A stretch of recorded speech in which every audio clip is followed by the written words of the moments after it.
before I say anything in this video, look at this cage. Or okay, roll bar. Sorry. For those of you who like to criticize everything, roll bar. Today, I want to make a simple video, but a video that a lot of you guys kind of have been wanting. A lot of you guys asked, like, why did you buy a Miata? Or, you know, why the Miata? There's a few questions out there that I kind of just want to answer today in a simple video. So what we're going to do is we're going to go classic style, and we're going to hop into the car, and we are going to vlog.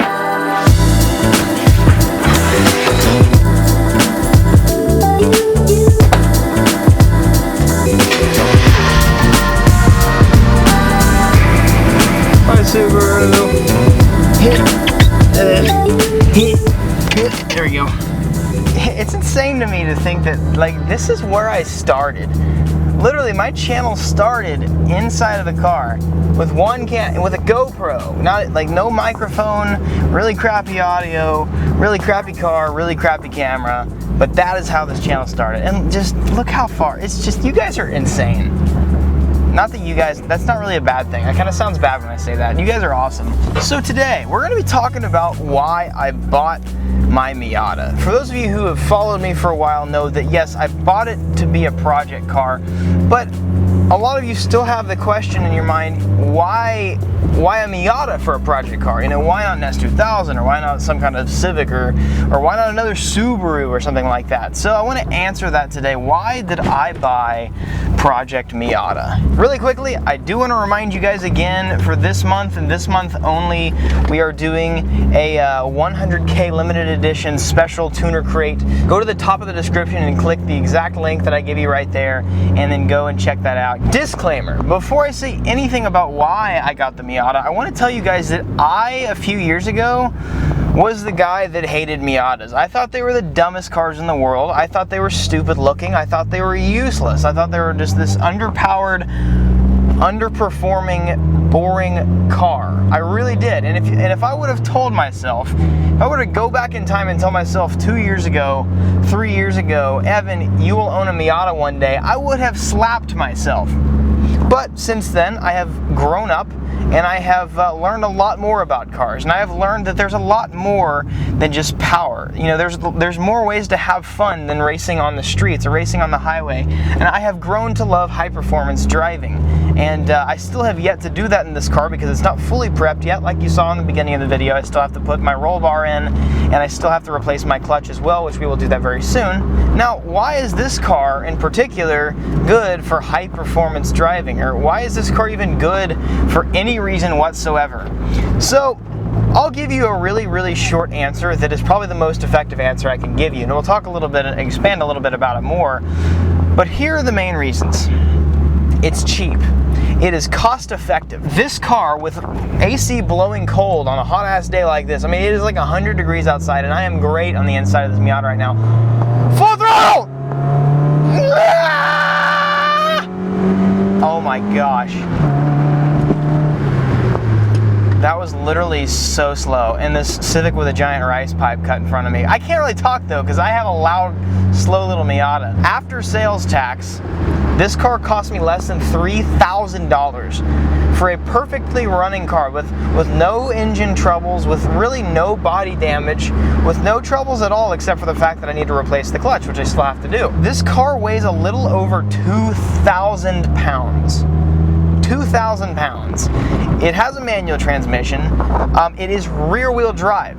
It is rear-wheel drive. You do not find cars that are you don't really find rear-wheel drive cars anymore, for that matter.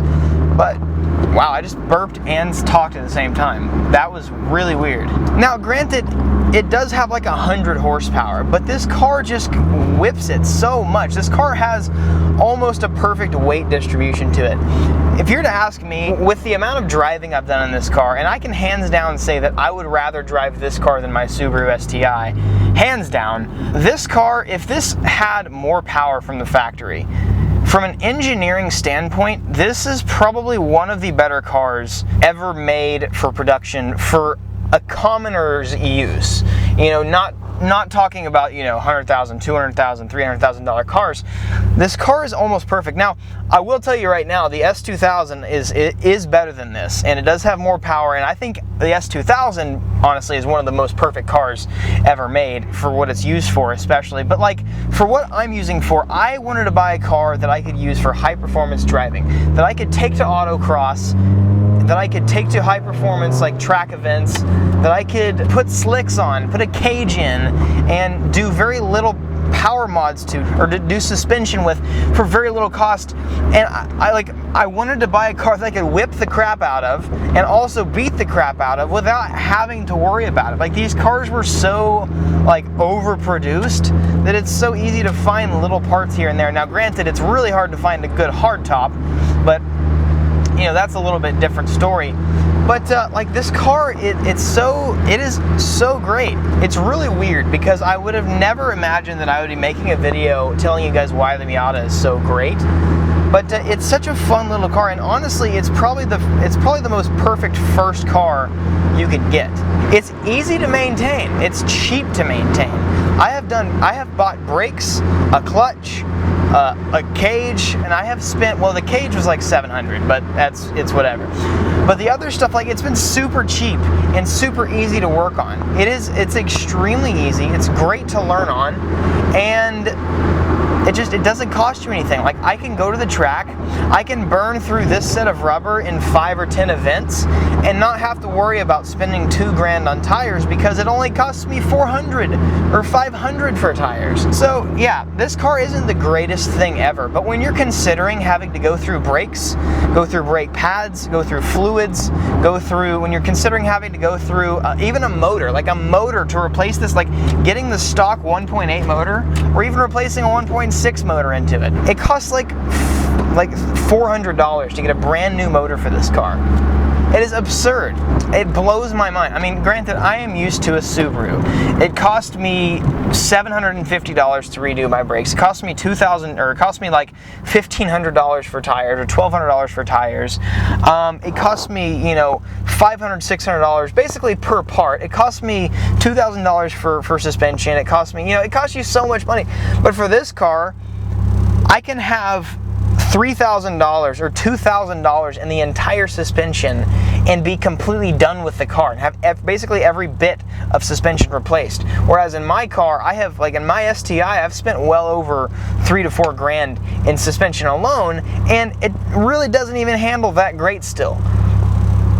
And also, to kind of touch on why I got this over something else. So, why not get another Subaru? For some reason, and I hate to say that I'm not going to say it's a stupid question, but for some reason, people think that it was a good idea to go for another Subaru. The reason I am not using my Subaru is because it's so expensive to maintain and so expensive to drive. Like, this thing is 30 miles to the gallon. I didn't even say that.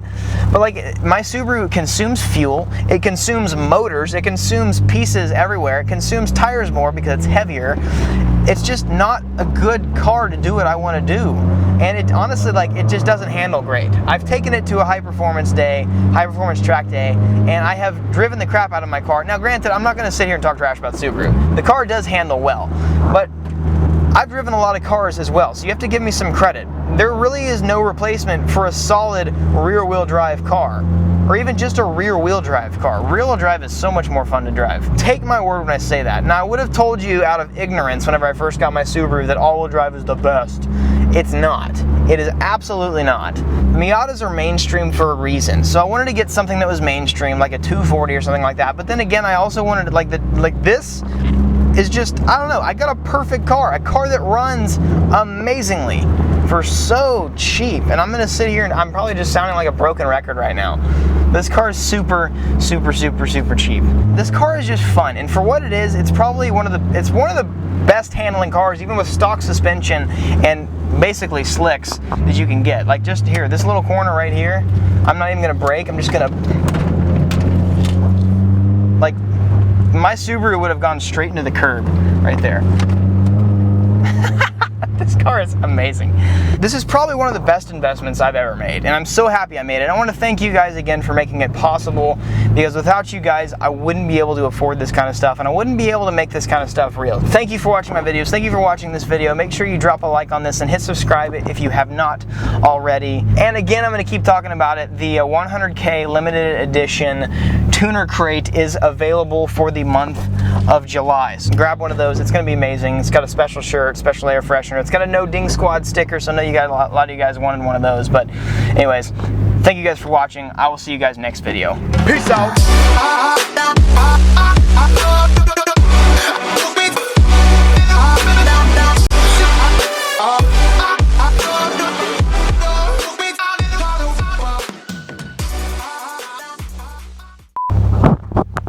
How fuzzy this microphone is. It's like a little ball of just fuzz. Okay.